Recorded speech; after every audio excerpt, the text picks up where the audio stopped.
el asunto aquí es que no sabemos dónde está. Ayer un colega del universidad le preguntaba eso al gobernador también digo, al secretario, a García Harfuch, le preguntaba, bueno, o sea, ¿sabe dónde está? Y no. Y esto abre para poder contar algo que creo que vale la pena. Y Aarón y Cielo no me van a dejar mentir, pero desde que comenzó este conflicto, hemos visto menos al gobernador. Cada vez lo veíamos menos, lo veíamos alejándose.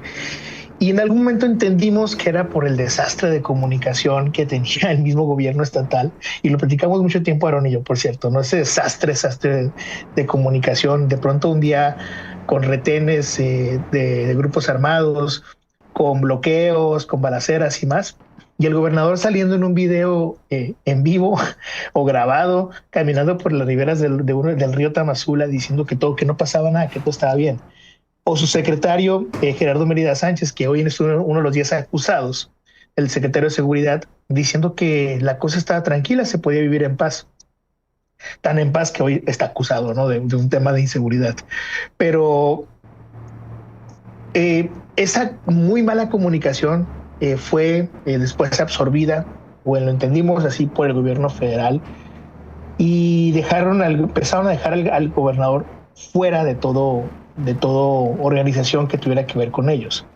Hubo operativos incluso que llamaron mucho la atención, porque hubo operativos con el general Trevilla, con el secretario García Harfuch, operativos de seguridad, con temas de aseguramiento de laboratorios y más. Y Aaron y yo lo platicábamos mucho. Aaron, no sé si recuerdas esa parte donde eran operativos que el gobierno del estado no estaba enterado que estaban ocurriendo, ¿no? Y, nos fuimos dando cuenta que los fueron sacando de la comunicación, y además de las mesas de seguridad federal, los fueron sacando de eso hasta dejarlos prácticamente nulos al respecto. ¿Por qué? Nunca se nos ha explicado, y eso es bien importante. Nunca se nos ha explicado. Ahora entendemos con una acusación de un gobierno extranjero por qué pudo haber sido. Pero la otra es que junto con eso el gobernador empezó a disminuir también sus conferencias. Incluso había algunas conferencias, esas semaneras que les llaman, donde empezó a tener alguna, era una semana sí, otra semana no, o 3 semanas sí y 2 no. Y junto con eso empezó a pasar lo que Aaron a mí nos pasó como síntoma, y no voy a dejar mentir, donde empezaron a haber un control de medios y un control de las preguntas y control de quién podía y quién no podía preguntar al gobernador de una manera tremenda, ¿no? A la fecha, por ejemplo, voy a balconearlo, pero a la fecha Aaron Ibarra no puede entrar a las conferencias, ni yo tampoco, ¿no? No podemos preguntarle, no le podemos preguntar al gobernador. No sabemos la próxima semana si hay conferencias de manera, si podremos entrar con la gobernadora hoy, Geraldine Bonilla. Pero el asunto es eso, que se empezó a transformar la conferencia y el gobernador al mismo tiempo se empezó a poner más intolerante a las preguntas, a los cuestionamientos. Si se le preguntaba sobre temas de seguridad, era prácticamente imposible que él dijera algo que nos diera luz al respecto. Incluso puedo decirles que exactamente y lo voy a contar aquí, Aaron, el día 24 de febrero me tocó ir a entrevistar al gobernador y le estoy preguntando sobre la situación de lo que está pasando en el sur, y su respuesta fue me acosas, ¿no? Me estás acosando con las preguntas. Esa fue su respuesta real, y la tengo grabada en mi celular, ¿no? De por qué iba yo, que incluso le habían avisado que iba yo y que lo estaba acosando.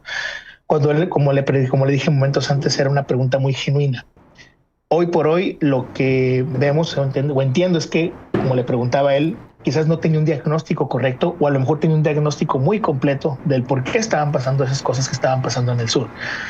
Sería aventurarme a decir que él tenía la verdad completa, porque no es cierto, no lo creo. Pero lo que sí es que el gobernador se convirtió en una persona difícil de abordar, en una persona compleja, una persona muy opaca, muy opaca, con funcionarios que le siguieron también la misma estrategia de opacidad. En cada ruta, ¿no? Incluyendo hasta las cosas de temas sociales, de bienestar, hasta ahí había demasiada opacidad.